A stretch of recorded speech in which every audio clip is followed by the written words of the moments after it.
धर्म विकासालय के दो भजन तो हमने धर्म विकासालय की महिमा के संबंध में सुने, और तीसरा भजन भगवान देवात्मा ने जो अद्वितीय शुभ कामना की है, भगवान की शुभ कामना जो भजन है, ये तो बिल्कुल हमारे सामने हर पल पहाड़ की तरह खड़ा रहना चाहिए। जैसे विशाल पहाड़ होता ना, तो ऐसा लगता है कि जैसे पहाड़ की पर्सनैलिटी ने हमें अपने लपेट में ले लिया।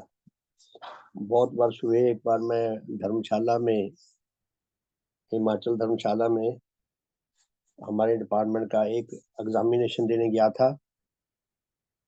तो मैं तो पहली बार गया था, और वो मकलोडगंज जो ऊपर पहाड़ है, वो बर्फ के ऐसे चमक रहे थे जैसे ना हिमालय के सर पे किसी ने बर्फ का मुकुट सजा रखा हो। और जब वापसी में बस हमारी इधर को होशियारपुर की ओर आ रही थी, तो ऐसा लग रहा था जैसे वो मकलोडगंज का पहाड़ बिल्कुल दूर जैसा सफेद पहाड़ दौड़ा दौड़ा हमारी बस के साथ ही आ रहा है। ऐसा लग रहा है ये दौड़ के हमारे से आगे निकल जाएगा। भगवान देवात्मा ने जो अद्वितीय शुभ कामना की है, ये विश्व में अपने प्रकार की है, निराली है। ये बहुत पता नहीं कब समझ आएगी मानवता को कि ये कैसी शुभ कामना है। भगवान की ये शुभ कामना जो है, ये मन वचन कर्म को सार्थक करने वाली है। मन वचन से और कर्म से जो हम संग्राम करें, उसको सार्थक कर सके। भगवान ने शब्दों में, बौद्धिक रूप में भी शुभ कामना की है। बुद्धि से ऐसे ऐसे शब्द चुने हैं, ऐसी ऐसी बातें चुनी हैं शुभ कामना को लेकर। और फिर पूज्य भगवान ने अपने हृदय का शुभ भावों से,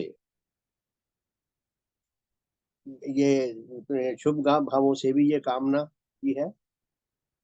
हृदयगत भावों से भी कामना की है, शुभ अनुराग से, सत्यानुराग से भी कामना की है, यानी कि बौद्धिक रूप में भी कामना, शुभ कामना की है।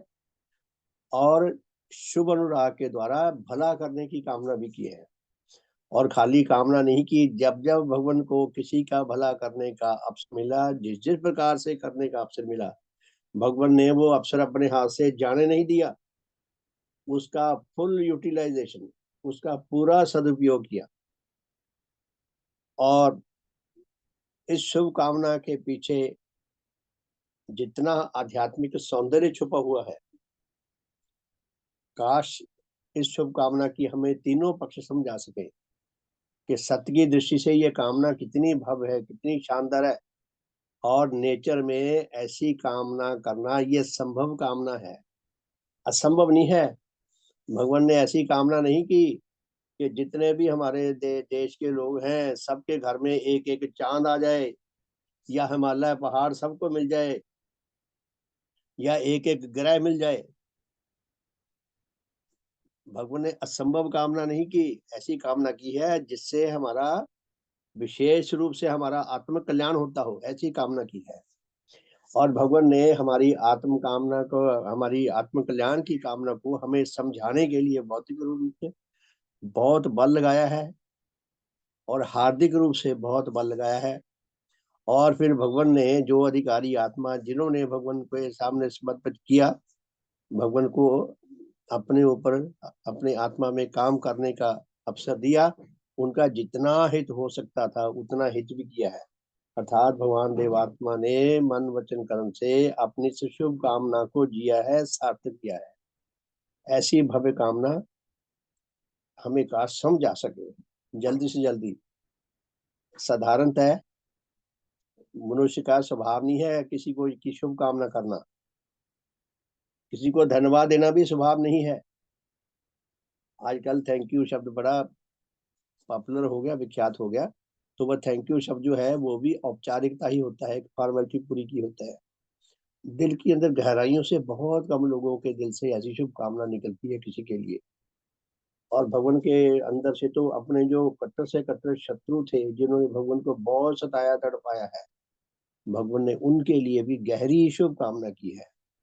और पुण्यवान ने ये कहा है कि जिन्होंने हमें जितना सताया है, मैं उनको पसंद तो नहीं कर सकता, लेकिन मैंने जानबूझकर या अनजाने में भी उनके प्रति कभी नीच घृणा नहीं की। और भगवान ने कहा है कि यदि हमें ये पता चल जाए कि पंडित देवव्रतन वहां बाजार में गिरा पड़ा है, असहाय है, तो सबसे पहले कहते मैं हूँगा जो उसकी सहायता के लिए आऊंगा। तो भगवान ने शुभ कामनाओं को जिया है, सार्थक किया है। वही भगवान हमारे अंदर ये इंजेक्ट करना चाहते हैं, अपने देव देव स्वभाव को भी जितना हम उसको लाभ कर सकें। तो बहुत बहुत सम्मान के योग प्यारे साथियों, इतने मंगलमय भजन सुनकर कुछ ना कुछ हमारा हृदय आंदोलित होना चाहिए। तो साथियों, हम देव शास्त्र तीसरा खंड इसका तीसरे अध्याय को पढ़ रहे हैं। तो तीसरे अध्याय में भगवान ने क्या स्पष्ट किया है। पहले जो शीर्षक है किसी भी गीत का, किसी पुस्तक का, किसी किसी विषय का शीर्षक को समझ आए अच्छी तरह, तो हमें कुछ ना कुछ हमारा मन तैयार हो जाता है उस बात को समझने के लिए भी हमें उसमें से पुस्तक में से क्या मिलेगा। तो इस तीसरे अध्याय में भगवान क्या फरमाते हैं कि मनुष्य जगत में से अधिकारी जनों की नाना प्रकार की महाहानिकारक आत्मिक अबोधता के दूर करने और उनमें उच्च परिवर्तन लाने के लिए, पिछले 2 अध्याय में पढ़ सके हैं ना हम, कि सारी मानवता गहरे आत्मंधकार में, गहरे आत्मिक अबोधता में ग्रस्त है। जिस तरह पशु जगत के किसी जीव को नहीं पता कि मेरे 2 कान हैं, मेरे 2 पैर हैं, या मेरे 4 पैर हैं, मेरे पंख हैं, मेरी चोंच है, हाथी को सूंड का नहीं पता। ठीक उसी तरह सारे मनुष्य जगत में से, देवात्मा को छोड़कर सारे मनुष्य जगत में से किसी को ये नहीं पता कि मैं बहुत भयानक आत्मिक अवस्था में ग्रस्त हूँ। मेरी आत्मिक अवस्था जितनी जितनी दूषित है, जितना मैं गहरे तौर पर विकार युक्त हूँ, अगर मेरी यही दशा बनी रही तो मेरी आत्मिक मृत्यु हो जाएगी, जो बहुत भयानक है, बहुत दारुण दुख देने वाली है और सदा सदा के लिए इस दुनिया से नष्ट कर देने वाला है। इतना भयानक दंड मिलेगा, ये किसी मनुष्य को नहीं पता। यानी कि प्रत्येक मनुष्य बहुत गहरी भयानक रूप से आत्मिक अबोधता का शिकार है।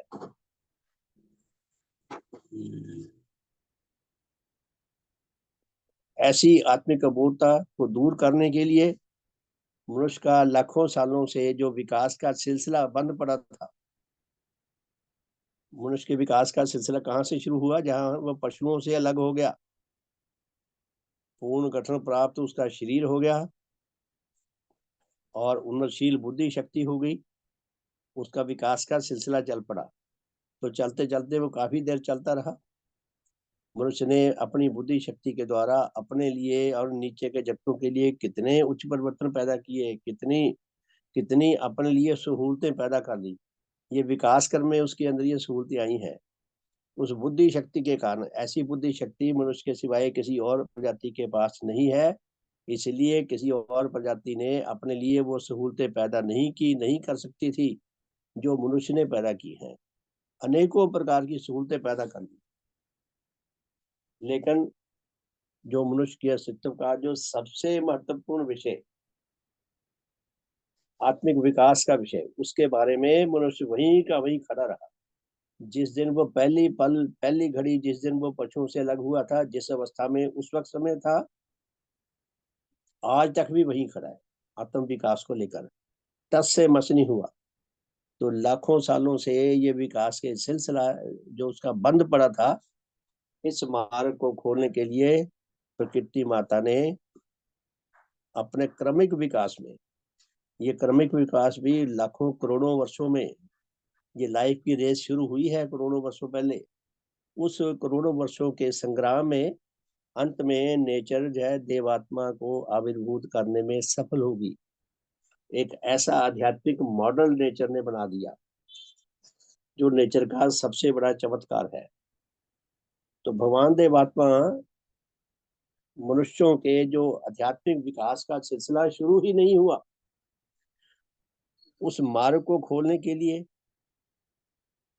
मनुष्य को विकास के पथ पर आगे चलाने के लिए इस धरा पे प्रकट हुए।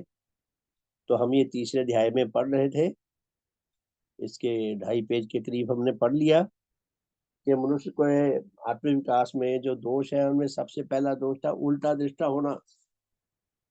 सूक्ष्म रागों के कारण मनुष्य उल्टा दृष्टा है। उल्टा दृष्टा क्या? जो जो विषय, जो वस्तु, जो अस्तित्व जैसा है, प्रकृति ने जैसा बनाया है अंदर से और बाहर से, सूक्ष्म रागी को वो उससे उलट दिखता है। सूक्ष्म रागी का जो चश्मा है वो सूक्ष्म राग का है, अपने सुखों की तृप्ति के चश्मे से देखता है। जो अस्तित्व उसके सुख की तृप्ति में सहायक होता है, उसको तो वो पसंद करता है, उसको साथ वो प्रेम करता है, उसको वो अपना समझता है। जो उसके सुखों में रुकावट पैदा करता है, उसको वो अपना शत्रु समझता है। बच्चे अपने दोस्तों को, अपने मित्रों को, अपने अपने बिगड़े हुए साथियों को तो पसंद करते हैं, अपने बड़ों को, अपने माता पिता को, अपने दादा दादी, नाना नानी, अपने पारिवारिक अभिभावकों को पसंद नहीं करते, उनको उल्टा दृष्टि से देखते हैं। अपने बड़े उन बच्चों को दुश्मन नजर आते हैं, क्योंकि बड़े हमारा बुरा नहीं होना चाहते हैं, हमारी हानि ना हो। बड़े हमें रोकते हैं, हमें समझाते हैं, हमारे ऊपर अंकुश रखते हैं, इसलिए हमें बुरे लगते हैं, भी हमारे सुख में ये रुकावट पैदा करते हैं। तो सुख और राग उल्टा दृष्टा बनाता है। कल हम उल्टा दृष्टा पढ़ रहे थे, तो ये पृष्ठ नंबर 15 पे हम आते हैं। तो इसमें क्या दिया है कि मनुष्य की ऐसी भयानक अवस्था से उसको निकालने के लिए नेचर ने देवात्मा को इस धरा पर आविर्भूत किया। तो जहां से हमने कल छोड़े थे वहां से आगे बढ़ते हैं।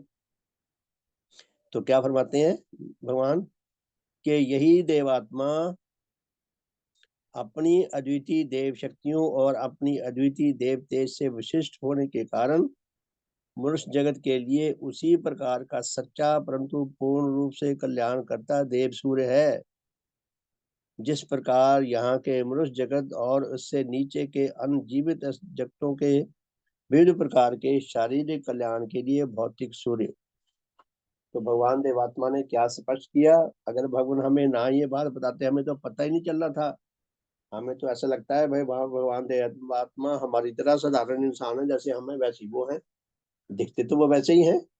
भगवान कहते हैं जैसे हमारा भौतिक सूर्य है, इस भौतिक सूर्य के कारण हमारा इस धरा पर शारीरिक रूप में जन्म हुआ है, और हमारी जीवनी शक्ति का जन्म हुआ है, जिसने हमें शारीरिक रूप में भी जीवित रखा है।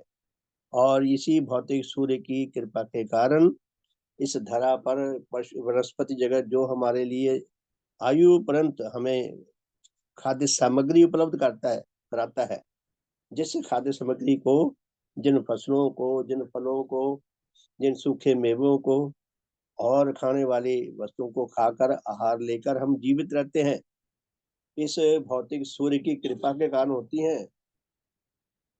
और हम जो शुद्ध पवित्र अमृत सा जल पीते हैं, ये जल भी सूर्य की कृपा से हमें प्राप्त होता है शुद्ध रूप में। और ये ऑक्सीजन, ये भी अमृतमय ऑक्सीजन, ये भी हमें सूर्य के कारण ही प्राप्त होती है। धरती का भी इसमें योगदान है, वनस्पति जगत का भी योगदान है, लेकिन सबसे बड़ा मूल कारण सूर्य है। अगर सूर्य ना होता, ये भी ना होते। तो सूर्य हमारे स्थूल शरीर को जन्म देने वाला है, जीवनी शक्ति को जन्म देने वाला है, हमारा रक्षक है, हमारा पालन करता है, हमारा विकास करता है। ठीक उसी तरह भगवान देवात्मा हमें धर्म जगत में जन्म देते हैं। भगवान देवात्मा धर्म सूर्य है, आध्यात्मिक सूर्य है। इसी सूर्य के नहीं, इस सूर्य में मूल रूप से ये दो चीजें हमें देता है। एक तो प्रखर लाइट, बड़ी तेज लाइट, जो लगभग 12-13 करोड़ मील दूर से यहाँ आकर धरती को चमका देती हैं। इतनी तीक्ष्ण ज्योति, इस ज्योति के आभा मंडल में बाकी सारी ज्योतियां फीकी हो जाती हैं। गलियों में देखो, जो बड़े बड़े बल्ब लगे होते हैं, दूर दूर तक लाइटें फेंकते हैं, जब दिन में सूर्य निकल आता है तो वो ऐसा लगता है जैसे निर्जीव हो गए। सूर्य की आभा इतनी है कि उसके आगे उनकी आवाज दब जाती है। और फिर भौतिक सूर्य के अंदर जो गर्मी है, उष्मा है, वो भी बड़ी प्रबल है। इसी के कारण धरती पर जीवन उदय हुआ और पालन पोषण हो रहा है। तो ये भौतिक सूर्य हमारा जिस तरह जन्मदाता है, रक्षा करता है, पालन करता है, ठीक उसी तरह भगवान देवात्मा धर्म जगत में आध्यात्मिक सूर्य है। हमें इस बात को बहुत जितनी जल्दी हमें समझ आ जाए, तर्क की दृष्टि से, विचारों की दृष्टि से, भावों की दृष्टि से, जितना शीघ्र हमें ये बात समझ आ जाए कि हमारे भौतिक सूर्य की न्यायी भगवान देवात्मा भी सूर्य हैं, लेकिन धर्म जगत के, अगर ये ना होते तो धर्म ना होता। भगवान ने धर्म का सृजन किया, धर्म भवन का सृजन किया। भगवान ने धर्म अपने आध्यात्मिक बच्चों को धर्म जगत में हमारा जन्म दिया हमें, और खाली जन्म नहीं दिया, निरंतर हम तक देव प्रभाव पहुंचा रहे हैं। अपने मिशन की, अपनी समाज की संरचना करके, विविध प्रकार के ग्रंथ लिखकर, विविध प्रकार के लेख लिखकर, मौखिक वाणी से भी कितने उपदेश देकर, और कितने प्रचारक पैदा करके, कैसी व्यवस्था देकर, कितने सुंदर सुंदर भजन देकर, कितने सुंदर सुंदर लेख देकर, कितने सुंदर सुंदर ग्रंथ देकर, कितने सुंदर सुंदर श्लोक और स्तोत्र देकर, नेचर का जो जीवन मंत्र है वो देकर, और भगवान देवात्मा का जो नेचर का जो विजय मंत्र है वो देकर, भगवान देवात्मा का जो जीवन मंत्र है वो देकर, हमें मूल वाक्य देकर, देव स्तोत्र देकर, देव आरती देकर, क्या क्या हमें समृद्ध कर दिया। हमें ऐसा वातावरण दे दिया जिसमें निरंतर हमारी रक्षा होती रही। हमारे लिए एक ऐसा ट्रस्ट बना दिया कि हम भगवान के बच्चे धर्म की दृष्टि से भूखे, लाचार, लावारिस होकर मारे ना जाएं। ये ट्रस्ट हमें बचा के रखता है। ट्रस्ट हमारा पालन पोषण कर रहा है, हमें कितना आहार देता है। और अब तो हम निरंतर, जब पिछले लगभग 4 साल हो जाएंगे, हमारे तीनों टाइम साधन होते हैं। तो ये भगवान की कृपा है जो हमें मिल रही है। तो भगवान हमें ये आध्यात्मिक आहार दे रहे हैं। तो सचमुच में भगवान देवात्मा उसी तरह धर्म जगत के सूर्य हैं, जिस तरह ये हमारा भौतिक सूर्य स्थूल जगत का सूर्य है। ये बात हमें जितनी जल्दी समझ आ जाए, जितनी गहराई से समझ आ जाए, जितना भगवान के ऊपर हमारा विश्वास जम सके, अटल हो सके, उतना हमारे भले का मार्ग ज्यादा सुदृढ़ होगा, सशक्त होगा। जितना ये हमारा विश्वास दुर्बल होगा, उतने हमारा टूटने का खतरा बना रहेगा। 20-20, 30-30 साल लोग भगवान से जुड़े रहे, भागे छोड़ के। ऐसे तो नहीं कोई भाग जाता है जब तक उसके अंदर वो नियम ना पूरा हो विनाश क्रम का। हमारे अंदर विनाश क्रम का नियम पूरा ना हो, इसके लिए हमें भगवान देवात्मा के प्रति अटल कृतज्ञता जगाने की जरूरत है, उसको स्थायी करने की जरूरत है। अटल श्रद्धा जगाने की जरूरत है, उसको स्थायी करने की जरूरत है। अटल विश्वास जगाने की जरूरत है अपने अंदर देवात्मा के प्रति, और उसको स्थायी बनाने की जरूरत है। और भगवान के देव रूप के प्रति अटल आकर्षण बनाने की जरूरत है। तो इस तीसरे अध्याय में क्या दिया है भगवान ने? भगवान देवात्मा भौतिक सूर्य की न्यायी आध्यात्मिक सूर्य है। और आगे भगवान क्या लिखते हैं कि इसी देव सूर्य अर्थात देवात्मा ने अपनी देव ज्योति में, अब ये भौतिक सूर्य की न्यायी आध्यात्मिक सूर्य क्या काम करता है, हमें बहुत गहराई से हम होमवर्क किया करें। उससे हमारे हमारे हमारा विषय के ऊपर भी हमारा कुछ ना कुछ नियंत्रण बनेगा। तो आध्यात्मिक देव सूर्य क्या करते हैं? तो इसमें 8-10 बातें लिखी हैं। पहली बात लिखी है कि इसी देव सूर्य अर्थात देवात्मा ने अपनी देव ज्योति में मनुष्य के आत्मा के अस्तित्व को देखा, मनुष्य की आत्मा के अस्तित्व को समझा कि मनुष्य क्या है, मनुष्य का शरीर क्या है, मनुष्य की आत्मा क्या है, तीनों में कोई संबंध है या तीनों दुश्मन इकट्ठे कर दिए। वो सर्कस में अगर एक ही पिंजरे में खरगोश को, शेर को और कुत्ते को बंद कर दिया जाए, या उसमें मुर्गे को बंद कर दिया जाए, तो क्या होगा? तीनों लड़ पड़ेंगे। जो शक्तिशाली है बाकियों को मार के फाड़ के खा जाएगा। तो भगवान ने मनुष्य के अस्तित्व को जाना समझा कि मनुष्य का अस्तित्व क्या है। भगवान के पास जो ऐसी अद्वितीय क्षमता आई जानने की, तभी जान सके। तो यही भगवान देवात्मा, यही देव सूर्य मनुष्य के आत्मा का उसके शरीर के साथ क्या संबंध है, ये समझ पाए। मैंने कथाओं में खुद सुना हुआ है ये, कि मनुष्य जो है नेचर से बाहर से आया है, भगवान के घर से, और इस स्थूल शरीर में कैद है। मैंने खुद सुना हुआ है ये बच्चों ने कथाओं में, कि शरीर तो जेल है और आत्मा हमारी जो शरीर के अंदर कैदी है, और इस कैद से आजाद होना हमारा लक्ष्य है। जो ये अपने शरीर का धर्म के नाम पे अपमान करते हैं, वो कितना राख मल के रखते हैं शरीर में, बड़े बड़े नाखून, बड़े बड़े बाल, सिर के लंबे लंबे बाल, रस्से से ऐसे लगता है जैसे जीवन में कभी नहाते ही नहीं, नंग धड़ंग जैसे रहते हैं। सर्दियों में ठंडे पानी में खड़े हो जाते हैं, गर्मियों में आग में तापते हैं। ऐसा व्यवहार क्यों करते हैं वो शरीरों के साथ? इसीलिए करते हैं कि उसको जेल समझते हैं। भगवान ने क्या कहा है, शरीर की हर प्रकार से रक्षा करो, शरीर को साफ सुथरा रखो। कितना भगवान ने कितना शरीर के संबंध में हमें ज्ञान दिया है। देखें आप, अगर खाली शरीर के में देखेंगे तो ऐसा लगेगा कि भगवान देवात्मा पता नहीं कितना सुख के पीछे लगे रहते होंगे कि शरीर का इतना ख्याल रखो। भगवान खुद अपने शरीर को, शरीर के प्रति बहुत श्रद्धा रखते थे कि इस शरीर में देव आत्मा रहता है, ऐसा आत्मा रहता है स्थूल शरीर में जिसे देव आत्मा कहते हैं। तो भगवान ने शरीर का अपमान करने की शिक्षा नहीं दी। शरीर को जहां तक हो सके उसको अधिक से अधिक हितकर और उच्च उद्देश्य को लेकर उसको अधिक से अधिक सहूलतें दी जाए। तो भगवान ने मनुष्य के आत्मा के अस्तित्व को जाना, उसके आत्मा का उसके शरीर के साथ क्या संबंध है उसको जाना, उसके आत्मा की विविध प्रकार की शक्तियों से संयुक्त। तो मनुष्य के आत्मा में जो विविध प्रकार की शक्तियां हैं, जिन्हें आत्मा की शक्तियां कहते हैं, तो आत्मा की शक्तियों को 8 श्रेणियों में विभक्त करके हमें समझाया कि कौन कौन सी शक्तियां हैं हमारी आत्मा में जो हमें जीवित रखती हैं। उन शक्तियों के बारे में ज्ञान पाया। मनुष्य की इस गठन में विविध प्रकार के जो सुख विषय का अनुराग हैं,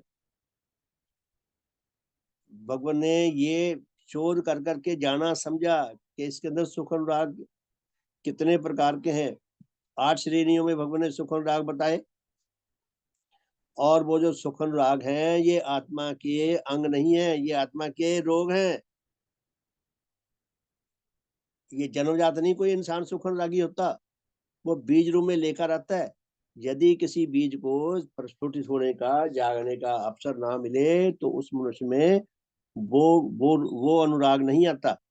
तो भगवान ने हमारे सुख अनुरागों का रिसर्च कर करके, शोध कर करके वो ज्ञान लाभ किया, और उसमें इन सुख अनुरागों से उत्पन्न विविध प्रकार की घृणाओं, मिथ्याओं और विविध प्रकार के दुराचारों की उत्पत्ति कैसे हुई, इस इस इस रहस्य को समझा कि मनुष्य में जो सुख अनुराग आए, उन सुख अनुरागों के कारण मनुष्य में घृणा आई। घृणा घृणा कैसे आ गई? मनुष्य मनुष्य के अनुराग, मनुष्य में मिथ्याएं कहाँ से आ गई?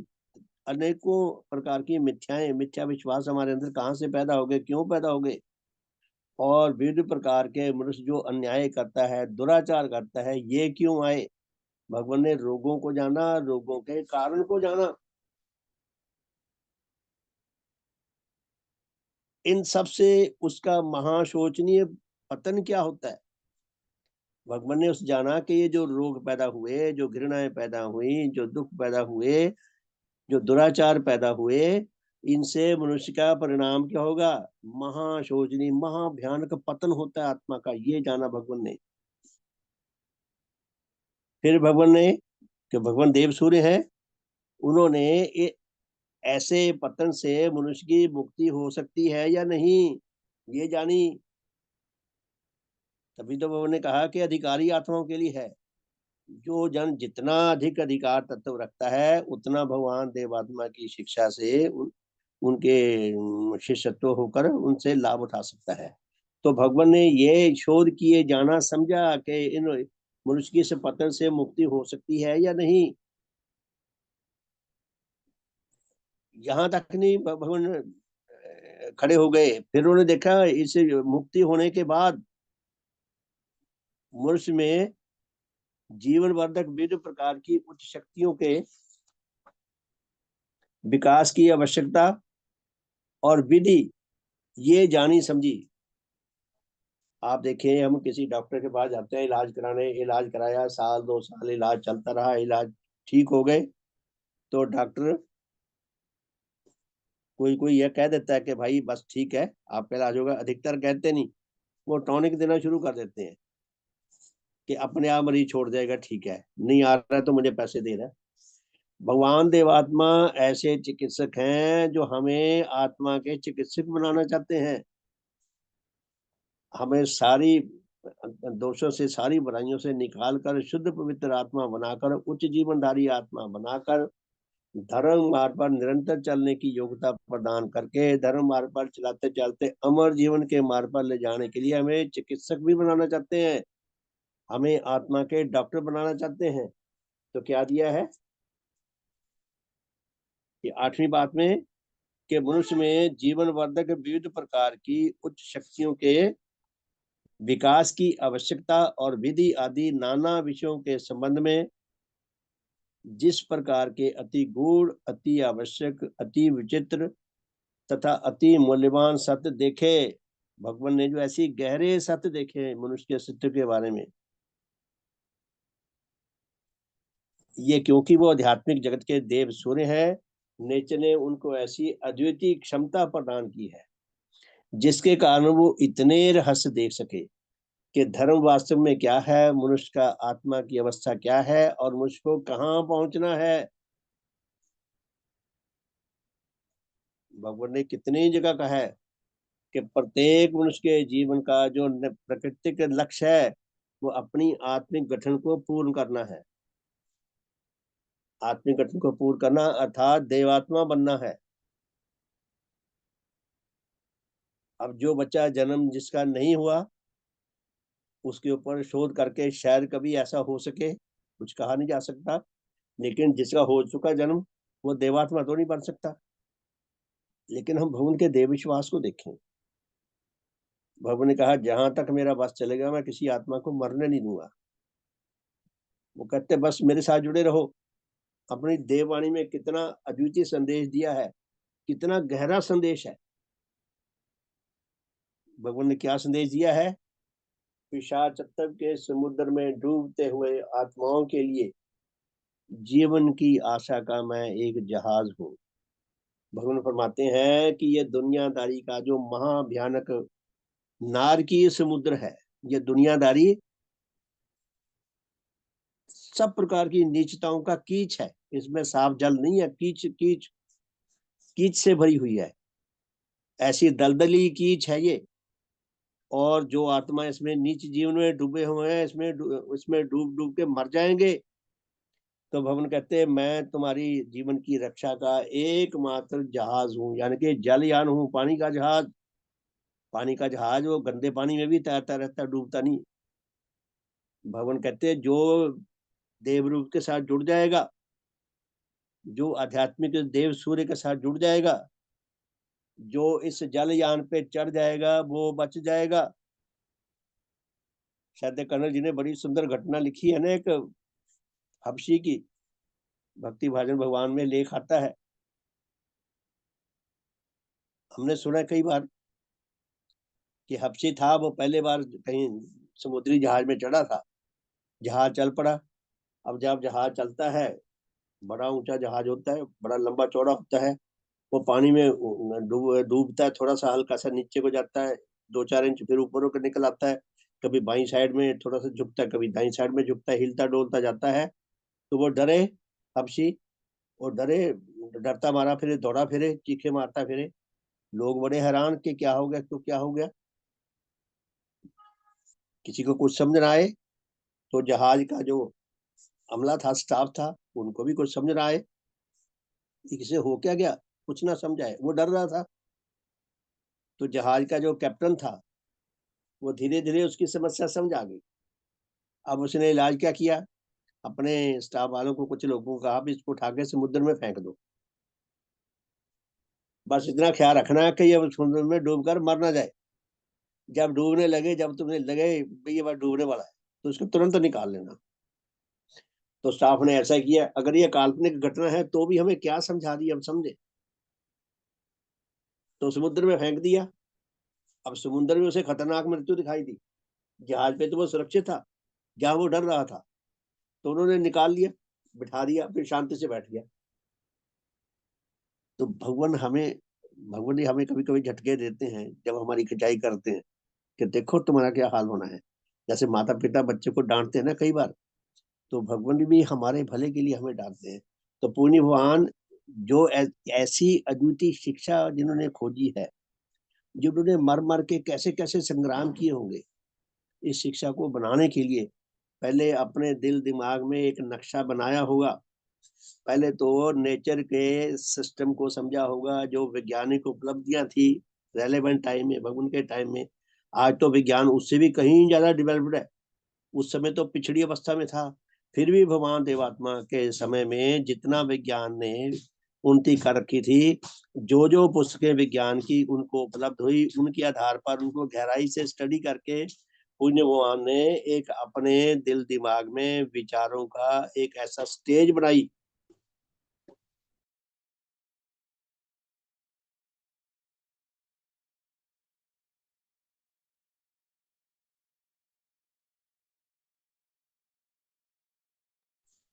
तो प्यारे धर्म साथियों, तो भगवान देवात्मा ने एक वैचारिक स्टेज बनाई विज्ञान के आधार पर, और उस स्टेज पर धर्म का भवन निर्माण किया।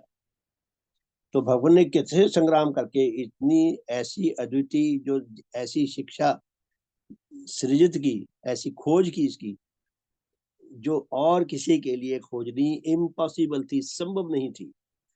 हम खाली ये नहीं कह सकते बड़ी कठिन थी, कठिन का मतलब संभव तो है लेकिन बहुत कठिन है, असंभव थी दूसरों के लिए, क्योंकि दूसरा कोई देवात्मा नहीं था। धर्म की शिक्षा देवात्मा ही खोज सकते थे। तो पूर्णी भगवान क्या हम पर स्पष्ट करते हैं कि जितनी उन्होंने ये अद्वितीय शिक्षा खोजी है मनुष्य की आत्मा के विषय में, ये आने वाले जो आगे अध्याय हैं उनमें उसका उल्लेख करेंगे, समझे, हमें समझाएंगे। भगवान देवात्मा ने एक पुस्तक लिखी है मनुष्य आत्मा के संबंध में, चार महातत्व। मनुष्य अस्तित्व के संबंध में, मनुष्य के शरीर के संबंध में नहीं कहा। हम प्रश्नों पे ना गहरा ध्यान दिया करें। मनुष्य आत्मा के संबंध में विशेष सच्चाइयां, जो खास सच्चाइयां, वो पुस्तक ऐसी है। तब हम किसी शब्दों की आत्मा को पकड़ सकते हैं। तो भगवान क्या फरमाते हैं कि उन्होंने जो विशेष सत्य खोजे हैं मनुष्य की आत्मा के विषय में, जिससे सारा संसार अंधेरे में है, वो उसमें ज्ञान है। तो प्यारे साथियों, आप कोई कुछ अपने भावों से शेयर करके हमें अनुभव से परिचित कराना चाहेगा, आपका स्वागत है। यदि कोई कुछ कहना चाहे, शुभ हो।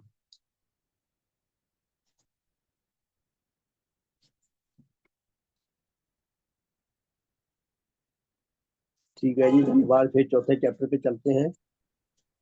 तो चौथा अध्याय है जी, तीसरे अध्याय का निचोड़ तो मूल रूप से यही है कि भगवान देवात्मा के आने से पहले, इस धरा पर आविर्भूत होने से पहले, मनुष्य के आध्यात्मिक विकास का सिलसिला बंद पड़ा था। बंद ही नहीं पड़ा था बल्कि कई प्रकार के मिथ्या विश्वासों में, मिथ्या रस्मों रीति रिवाजों में, और कई प्रकार के गलत विचारों में मनुष्य फंसा पड़ा था। उसका आध्यात्मिक विकास का सिलसिला बहुत ज्यादा अवरुद्ध हो गया था, और भी कूड़ा फंस गया था जैसे। तो चौथा अध्याय में भगवान क्या फरमाते हैं, मनुष्य किसे कहते हैं।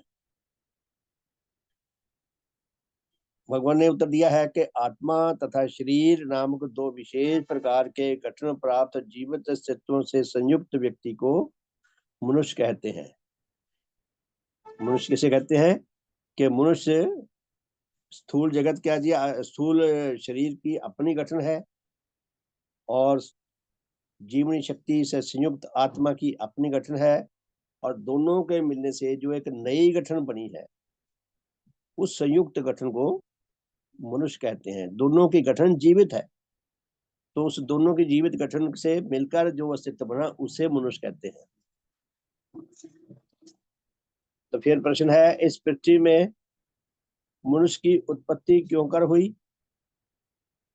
किस धरा पर मनुष्य था नहीं, कहां से आ गया, ये कैसे पैदा हो गया? आम दुनिया कहती है भगवान ने बनाया है, ईश्वर ने इंसान को पैदा किया है। विज्ञान कुछ और बताता है। तो भगवान क्या फरमाते हैं कि इस पृथ्वी पर पशु जगत के विकास के अनंतर उसमें से दूध पिलाने वाले पशुओं की एक शाखा से जिन कई प्रकार की अन्य प्रशाखाओं की उत्पत्ति हुई, उनमें से एक प्रशाखा के उच्च परिवर्तन के क्रम में मनुष्य के आकार का प्रकाश हुआ। भगवान ने यहाँ विकास क्रम का उल्लेख किया है। यदि हम विकास क्रम की बैकग्राउंड समझेंगे कि विकास क्रम क्या है, विकास क्रम का बच्चों को क्लासों में तो पढ़ाते हैं, लेकिन धर्मों में विकास क्रम का कहीं कोई उल्लेख नहीं है। धर्म की दृष्टि से विकास क्रम को कोई नहीं पढ़ाता, इसलिए उनको ये बात तब तक समझ नहीं आ सकती जब तक विकास क्रम के उनके अंदर ये छवि क्लियर ना हो जाए। तो पुण्य भगवान ने वैज्ञानिकों की ये खोज बताया है हमें, विकास क्रम भगवान ने नहीं खोजा। विकास क्रम तो महान वैज्ञानिक डार्विन ने खोजा है। भगवान ने विकास क्रम को समझा और समझकर उन्होंने धर्म के साथ जोड़कर देखा कि धर्म के साथ विकास क्रम की कोई भूमिका है या नहीं है। तो पुण्य भगवान क्या फरमाते हैं कि डार्विन ने जैसे बताया कि इस धरती पर वनस्पति जगत आया, विकास क्रम में पशु जगत आया। विकास क्रम नेचर की ऐसी व्यवस्था है और एक परिवर्तन विषयक ऐसी व्यवस्था है, परिवर्तन का क्रम हर पल चलता रहता है, हर क्षण चलता रहता है। एक क्षण के लिए भी परिवर्तन का क्रम वो रुकता नहीं, बंद नहीं होता, और विकास का क्रम भी चलता रहता है और विनाश का क्रम भी चलता रहता है। तो पुण्य भगवान ने वैज्ञानिकों के इस खोज को पकड़कर समझाया कि विकास क्रम में कोई भी अस्तित्व पहले से बेहतर बनता है और विनाश क्रम में बदतर बनता है। विकास क्रम में नीचे की ओर जाता है, विनाश होने की ओर जाता है, विकास क्रम में उन्नत होता है। तो भगवान ने डार्विन की बात को पकड़कर आगे बढ़ाया कि विकास क्रम में ये मिट्टी से और जो हमारे धरती में जितने भी तत्व हैं, जिनके यौगिक से, जिनके मेल से स्थूल शरीर बढ़ सकता है, तो वो बेजान तत्व जब जुड़कर उच्च परिवर्तन उनमें आया तो वो स्थूल शरीर बना। तो सबसे पहला जो जीव बना वो अमीबा था, एक कोशीय जीव।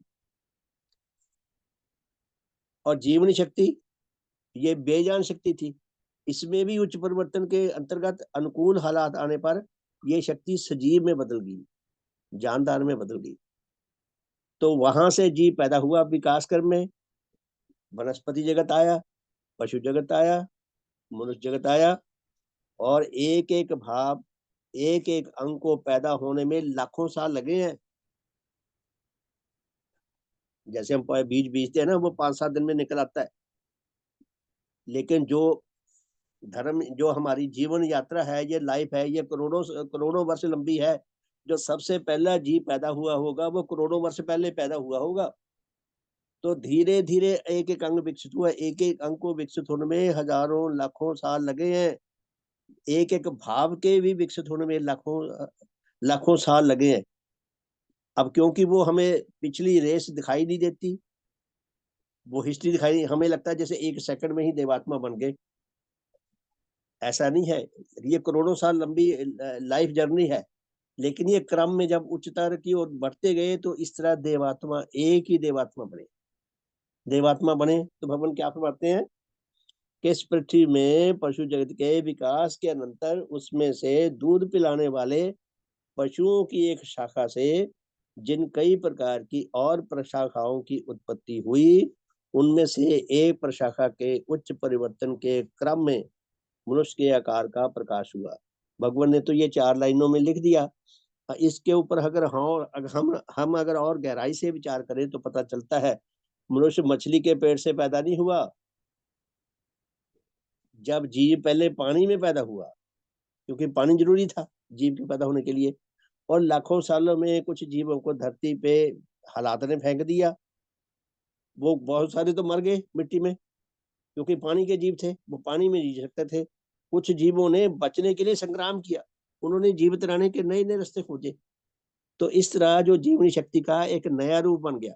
तो इसी तरह क्रम क्रम में जब इस धरती पर ऐसे जीव आए जिनके 4 हाथ पैरों वाले थे, जिनके 2 हाथ फ्री हो गए, जैसे बांदरों के, लंगूर के, वो सीधे खड़े हो जाते हैं। गाय भैंसे घोड़े वगैरह नहीं खड़े होते। तो धीरे धीरे जब 2 हाथ खड़े उसके फ्री हो गए जमीन से, और रीढ़ की हड्डी के बिना वो खड़े नहीं हो सकते थे, जिनके अंदर रीढ़ की हड्डी बनी, उनमें से फिर एक एक ऐसी शाखा उत्पन्न हुई वानर प्रजाति में से, लंगूर की प्रजाति में से, एक विशेष शाखा में से एक विशेष समय के आने पर उसी के पशु प्रजाति में से मनुष्य मनुष्य के स्थूल शरीर वाला क्या कहते हैं, पूर्ण गठन प्राप्त स्थूल शरीर वाला मनुष्य बना। उसका भी फिर विकास क्रम में लाखों साल बन के धीरे धीरे धीरे धीरे ये यहाँ तक विकास पहुंचा कि भगवान देवात्मा इस धरा पर आविर्भूत हो गए। तो भगवान क्या लिखते हैं?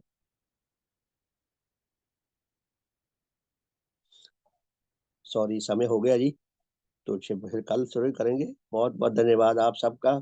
सबका शुभ हो, सबका भला हो, सबका मंगल हो, सबका कल्याण हो।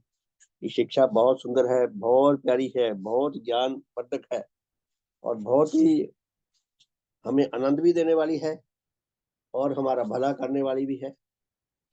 हम अधिक से अधिक इस शिक्षा को गहराई से, बुद्धि से भी समझ सकें, भावों से भी समझ सकें, और पसंद कर सकें। पसंद भी हमें तभी आएगी यदि हमें अपने पूर्वजों से ऐसे भाव मिले होंगे, और हमें मिले हैं कुछ ना कुछ, किसी न किसी मात्रा में, तभी हमें अच्छी लग रही है, तभी हम यहाँ जुड़े हुए हैं। और हम इसको आत्मसात करके इनके अनुसार जब जीवन यापन करने का प्रयास करेंगे तो हमारे भले का मार्ग भी खुलेगा। सबका शुभ हो, सबका भला हो। बहुत बहुत धन्यवाद। जय ध्वनि करके आज के साधन को विराम देते हैं। फिर रात को मिलेंगे 8:40 पे, और कल सुबह पूजा का साधन होगा। सबका शुभ हो। भगवान देवात्मा की जय। भगवान देवात्मा की जय।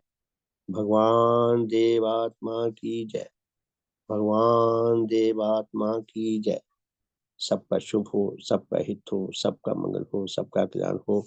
बहुत बहुत धन्यवाद। शुभ संध्या। तो रात को मिलते हैं जी 8:40 पे। सबका शुभ हो। बहुत बहुत धन्यवाद जी। शुभ हो। श्रीमान जी, 1 मिनट मैंने बात करनी थी आपसे। हाँ जी शुभ हो। बहन जी, शुभ हो। हाँ जी, ये श्रीमान जी, ये वाला भजन है, करता जो बेड़ा पार है, इसमें थोड़ा सा मैंने कुछ करके देखा है, तो आप देखना कि अगर आपको सही लगे तो फिर इसको इम्प्लीमेंट हाँ कर ठीक है, आप सकते भेज हैं। दो मुझे व्हाट्सएप पे। है जी। ठीक है जी। हाँ जी, धन्यवाद जी। धन्यवाद, धन्यवाद। बहुत अच्छी बात। शुभ शुभ हो। हो। बहुत बहुत धन्यवाद जी। शुभ संध्या। ठीक है जी, रात को मिलते हैं।